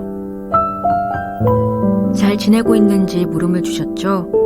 저는 잘 지내려고 노력하고 있습니다. 어떤 날은 잘 지내다가 어떤 날은 또 못 지내다가 이런 나날들을 반복하고 있어요. 유호님이 전해주신 것처럼 생활에 잘이라는 말이 붙는다는 것이 어색하게 느껴질 때가 있습니다. 항상 잘 지낼 수 있는 것도 아니고 그래야만 하는 것도 아닌데 어쩐지 잘 지내지 못하는 내가 이상한 것 같고 실제와 상관없이 잘 지낸다고 대답해야만 할 것 같은 마음들 때문이겠지요. 저는 잘 지내지 못한다는 것에 자꾸만 의미를 부여하고 그래서 매일같이 못 지내는 나는 정말 별로다라는 생각을 이제는 멈추고 꼭 잘 지내지 않아도 된다는 사실을 이제는 받아들이기로 했습니다. 잘 지내든 못 지내든 그저 나에게 부끄럽지 않게 살아가겠다고 다짐도 해보고요. 물론 스스로에게 부끄럽지 않게 지낸다는 것도 쉽지 않은 일이긴 합니다만 저에게 있어 잘 지낸다는 것은 너무나도 타인의 영향을 많이 받는 영역이기에 제 삶을 제가 아닌 다른 것들에 맡기고 싶지 않은 마음이었습니다. 그래서 저는 제가 할 수 있는 몫만큼만 잘 지내려고 노력하고 있습니다. 이호님은 잘 지내고 계신지요? 제 삶을 제가 아닌 다른 요소에 맡기고 싶지 않다는 이야기를 꺼냈으니 괜찮으시다면 제 이야기를 잠시만 해보겠습니다.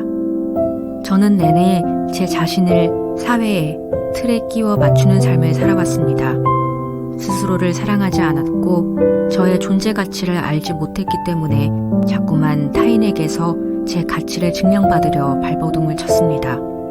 누군가 저에게 대단하다고 해주면 그 말이 참 좋다가도 누군가가 제 성과에 대해 대단하다고 해주지 않으면 저는 쓸모없는 사람인 것 같아 공허한 마음이 들기도 했습니다. 또 누군가 저에게 손가락질을 하면 견딜 수 없이 무너졌습니다. 제 가치는 타인이 결정하는 것이었고 아무도 인정해주지 않으면 저는 존재할 가치가 없다고 믿으며 살아왔으니까요.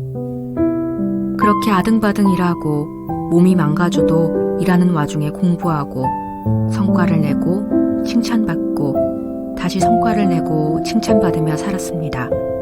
제가 바라는 것과 상관없는 성취를 위해 죽을 듯이 노력했습니다. 그리고 24년째 되던 해에 와르르 무너져 버렸습니다. 1년을 침대에 누워 살았습니다. 눈을 뜨면 회사로 출근했다가 함께 있고 싶지 않은 사람들과 시간을 보내고 퇴근길에는 제가 얼마나 불행한지에 대해 생각하다가 집에 오면 내내 침대에서 나오지 못했습니다. 그리고 눈을 뜨면 다시 회사로 출근했습니다. 눈물도 나지 않았고 기쁘지도 않았습니다. 여행을 가든 회사에 있든 항상 기분이 좋지 않았고 살면서 기분이 좋았던 때가 행복했던 때가 언제였는지 기억이 잘 나지 않았습니다. 그렇게 1년을 꼬박 누워 살았더니 상담을 받으러 나갈 힘이 생기더라고요. 상담이 도움이 되었던 덕에 이제는 세상이 나를 평가하는 것에 휩쓸리지 않는 연습을 하고 있고 나를 보호하려 노력할 수도 있게 되었습니다. 아직 저는 제가 만족스럽지 않지만 저의 일부라도 사랑하려 시도하기 시작했습니다. 꽉 닥치진 않았더라도 어쩌다 보니 해피엔딩이네요. 제가 하고 싶은 말은 사람은 누구나 언제나 잘 지내기도 하고 못 지내기도 하고 무너져 버릴 수도 있고 행복에 겨워 살기도 한다는 겁니다. 어쩌면 이 편지를 읽으실지도 모르는 분들이 자신을 탓하기보다는 그저 그런 식이라는 것을 받아들이고 자꾸만 판단하지 않으셨으면 좋겠습니다. 제 스스로에게 해주고 싶은 말이기도 합니다. 자꾸만 스스로를 판단하려 하지 말고 못났다고 자책하지도 말고 그냥 그런 시기구나, 내가 힘들구나 라는 사실을 있는 그대로 받아들이라고요. 스스로에게 더 잘해줄 수 있다면 더욱 좋고요. 요즘은 아침을 명상으로 열곤 합니다. 오늘 아침 명상에서 이런 이야기를 들었습니다. 소중한 내 인생을 고통과 슬픔으로 채우지 말자고요. 또 상처는 극복하는 것이 아니라 시간이 해결해 주는 것이라고요. 우리는 상처를 받지 않기 위해서 노력하면 된다고 했습니다. 이제는 상처를 받는 상황에 나를 방치하지 않기로 했습니다. 타인이 별 생각 없이 던진 말에 내내 괴로워하고 나는 왜 이것밖에 못하는지 자책하면서 스스로에게 칼을 휘두르는 것을 이제는 멈추기로 했습니다. 나를 귀하게 대접하고 꽃길만 깔아줘도 모자를 아까운 인생이잖아요. 굳이 내가 나서서 나를 상처 입히지 말아요. 유호님이 좋아하시는 위로의 방식은 어떤 일이 있는지 모르는 척 해주는 것이라 하셨죠. 저는 제가 괜찮아질 때까지 저에게 그렇게 해주고 싶습니다. 속이 빈 공감이나 실천하지도 못할 해결책보다는 저를 믿고 스스로 일어날 수 있도록 곁에서 마음으로 응원하며 기다려주고 싶어요. 저에게 있어 저는 대체 불가능한 너무나도 소중한 존재이니까요. 요우님의 편지에 어른스럽고 사려 깊은 답장을 보내고 싶었는데 요즘 저의 관심사가 온통 저이다 보니 내내 제 이야기만 해버렸네요. 언젠가 제가 이 시련을 이겨내고 성장하고 나면 그때는 요우님처럼 타인에게 위로를 건넬 수 있는 사람이 되어 있겠지요. 그때까지 요우님도 저도 잘 지내길 바랍니다. 날씨가 자꾸만 변덕을 부리는 겨울에 가까운 가을입니다. 백신 접종은 하셨는지, 요즘 몸은 어떠신지 더 긴 안부를 묻고 싶지만 100세 시대잖아요. 요우님과 마주할 일이 또 있겠지요. 좀 아쉽게 끝나야 늘 더 아름다운 마무리이기도 하고요. 늘 건강하시길 기도하겠습니다. 잘 지내시든 못 지내시든 나름대로 다 괜찮은 하루 되세요. HS 서울에 사는 20대 중반 직장인 치유를 위해 글쓰기를 시작했습니다. 한여진 시인께 답장을 보내드립니다. 김미리님의 답장. 미래는 공원의 가로등이 겨우 스며드는 방 창문을 옆에 두고 누워 내일은 뭐 입지를 골똘히 생각해본다. 오래된 습관 중 하나로 남들이 양을 세는 것과 같은 목적이란다. 그러다 보면 어느새 잠도 오고 다음 날도 오곤 한다나? 생전 처음 본 구조에 이사를 오더니 제자리라는 게 있었나 싶을 정도로 10년 이상 묵은 짐들이 낯설어 보인다. 그녀가 지금 찬장에서 리모컨을 꺼내고 책상 아래서 그릇을 찾는다. 옅은 웃음이 어울렸다고 생각했지만 폭소가 나오는 걸 보니 저게 웃음인지 울음인지 나조차도 헷갈린다. 그런 사람이었나? 이렇게 지냈던 거야? 햇살이 좋아 보여 동네 마실을 나가자며 잡아 끌던 미래는 몇 걸음도 채 안 되어 어디선가 들려오는 날카롭고 비음 섞인 여자의 목소리에 깜짝 놀라 걸음을 멈춘다.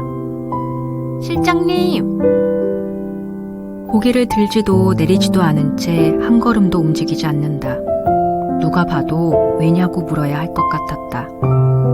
두 걸음 앞서 걸어버린 나는 그녀에게 다가가지 못한 채로 주변을 두리번거렸다.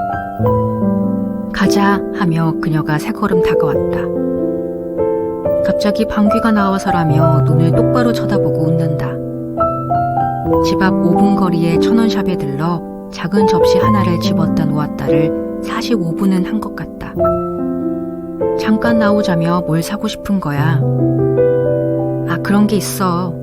미래답지 않은 목소리로 핀잔을 주더니 다시 두 손에 접시 하나씩을 집어들고 입을 쭉 내민다. 저 정도로 고민할 거면 다른 그릇 가게를 가지 그러나 싶었지만 기다려봤다. 강력한 후보의 경쟁 끝에 살아남은 하얗고 테두리의 파란 라인이 선명한 접시를 신문지에 싸지도 않고 주머니에 쏙 넣고 웃는다. 노을이 들어오는 집을 무척 좋아하는 그녀는 서양의 집을 찾아다니지만 매번 동양에 들어와 산다. 이유는 물어본 적 없다. 그러면서 투덜거리지도 않는다. 아침 해가 짧게 드니 새벽같이 빨래를 하고 널어두며 뿌듯해하고 그러지 못한 날엔 이상하리 많지 투덜거린다. 왜 어제 바카스를 마셔가지고 미래다운 말투다. 그 음성을 들으니 나조차 안심이 되었고 문득 그녀의 습관들이 궁금해져 입을 떼기 시작했다. 그녀는 항상 그랬다. 읽었던 책을 여러 번 꺼내 놓다 꽂기를 반복한다. 쓰지도 않는 노트와 펜을 모으며 책상 위에 꺼내어 놓았다가 몇 글자 써보고 넣는다. 여행을 가서 사진을 찍지 않는다. 붙이지 않은 손편지를 쓴다. 투명하고 차가운 물건을 좋아한다. 갖고 싶은 향수는 무조건 데려온다. 스쳐간 사람들까지 온갖 생일을 챙기며 안부를 꼬박꼬박 전한다. 굳이. 보이지만 이유를 묻지 않던 습관들이 그 음성을 통해 듣고 싶어졌고 그 모든 답은 하나같이 사람 일이 어떻게 될지 모르잖아. 다시 물으려 입술을 벌리는데 큰 웃음 사이로 새어나오는 톰포드 패뷸러스 향수 내음에 잠시 정신을 뺏겼다. 1000원샷 한 번만 다시 가자. 또 끌려갔다. 초저녁 바람이 쌀쌀해지는 10월이라 양말을 하나 신고 가고 싶었는데 이 집은 양말이 이제 어디에서 나올지 모른다는 생각에 절로 웃음이 났다. 그 마음을 알아챘는지 테라스 어디 구석에서 새 양말 하나를 까준다. 그녀다운 모습에 괜히 마음이 따뜻해지며 1000원샵에 왜 또 가려는지 물었다. 아까 그 접시가 자꾸 마음이 쓰여서. 설마 그 접시를 사러 가자는 건가 싶었다가 이럴 줄 알았다는 핀잔과 함께 나도 모르게 눈썹이 올라가며 미간에 주름이 잡혔다. 그녀가 크게 웃는다. 나도 더 걷지 않겠다 다짐한 채로 카운터에서 서서 촐랑거리며 뛰어가는 미래의 뒷모습을 보았다. 아까 그 접시를 냉큼 집어들더니 크고 작은 접시들 사이에 소리 없이 놓는다. 아니, 내가 아까 너무 고민하다가 아무래도 다른 곳에 두고 온 것 같아서 라며 또 크게 웃는다. 굳이 공원 쪽으로 걸어서 들어가자고 한다. 글쎄, 묻지 않았다. 그녀는 이렇게 항상 살아왔고 나도 이렇게 살아왔기에 그렇게 오늘을 사는 게 우리답다고.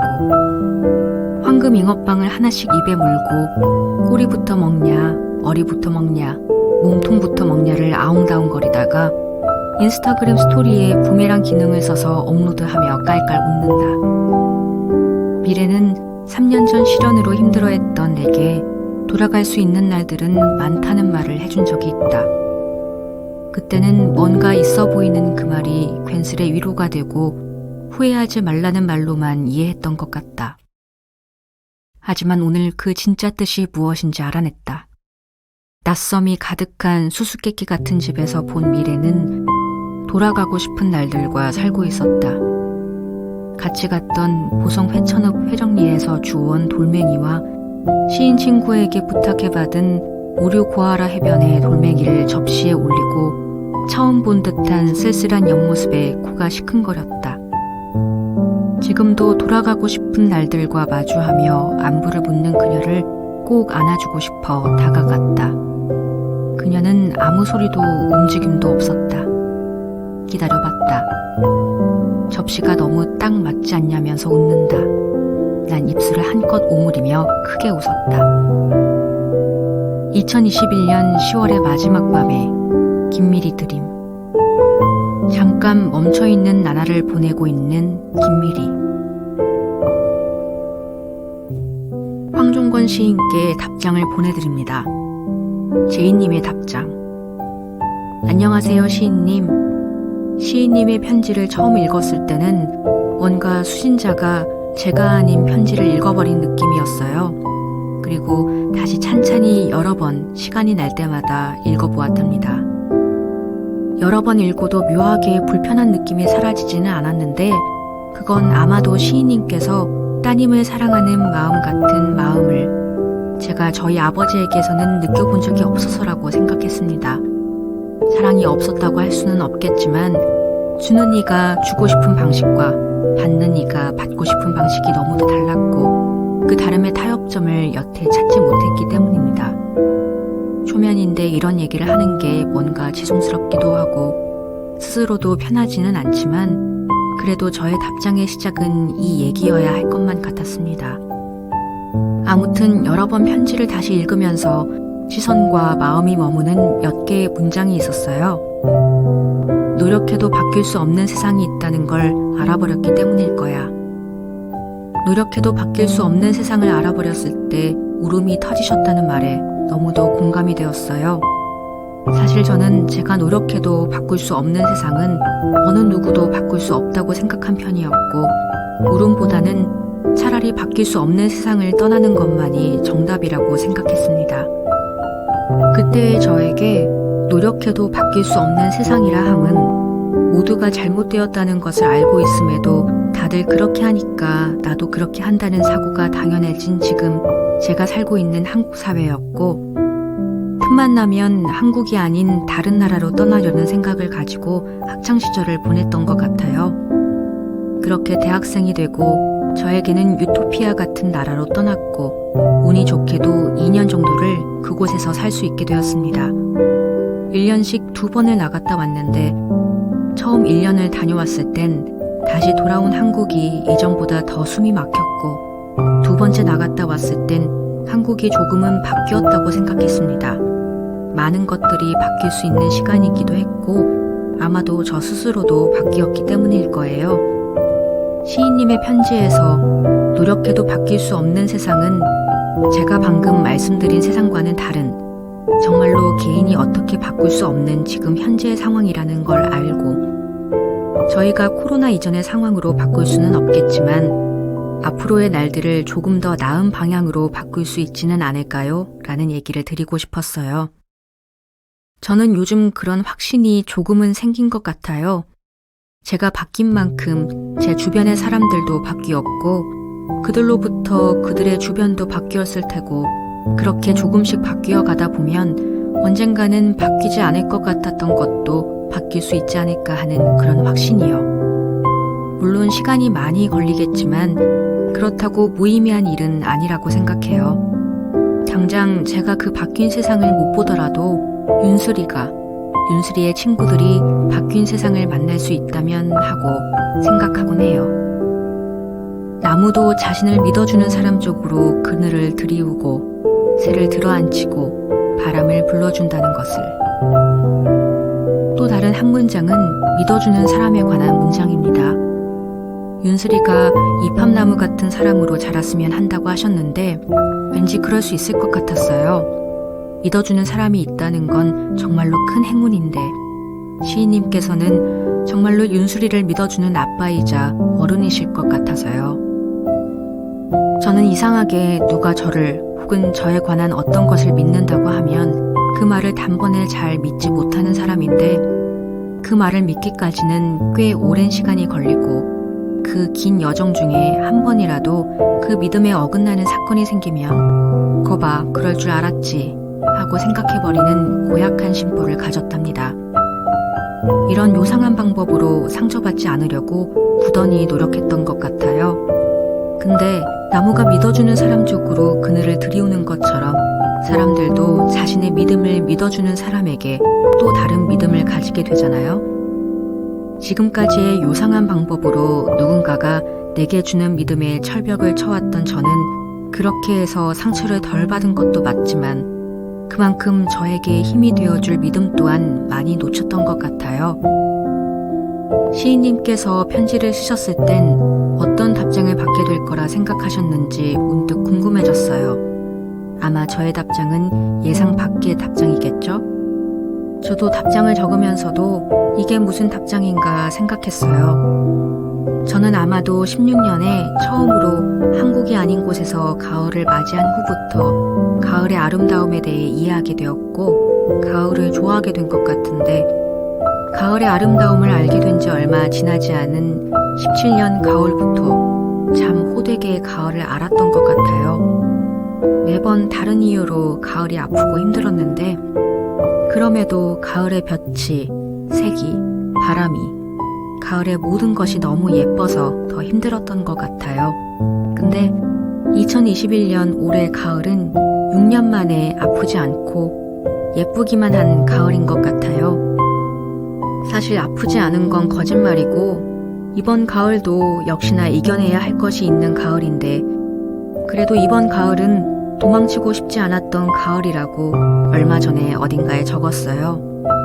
무언가를 그리고 누군가를 여전히 기다려야 하는 가을이지만 그래도 도망치지 않고 제 자리에 꿋꿋이 있을 수 있을 것 같은 그런 가을입니다. 그리고 그런 가을에 시인님의 편지를 만날 수 있어서 다행이라고 생각했습니다. 감사합니다. 아마도 편지가 또다시 오갈 일은 없겠지만 그래서 조금 아쉬우면서도 더 솔직할 수 있었던 것 같아요. 윤수리와 함께 예쁜 가을을 많이 걸으셨으면 좋겠습니다. J. 좋아하는 것들을 포기하지 않고 계속 좋아할 용기를 가지고 살아가려고 노력 중입니다. 프로젝트 안부 2021년 코로나19 예술 지원 아트머스트 고온 선정작 인쇄 2021년 11월 5일. 발행 2021년 11월 9일. 참여 작가 김민식, 김민지, 김소연, 김현숙, 김태형, 나희덕, 박은영, 박철, 서희재, 송경동, 신종원, 우다영, 육호수, 이기리, 이현우, 정여울, 정훈교, 차도하, 차유호, 한여진, 황종권. 기획 김경현. 진행 강민경. 디자인 디오브젝트. 녹음 백구사운드. 주관 다시서점. 후원 서울특별시 서울문화재단. 이 책은 저작권법에 의하여 보호를 받는 저작물이므로 무단전제와 복제를 금합니다.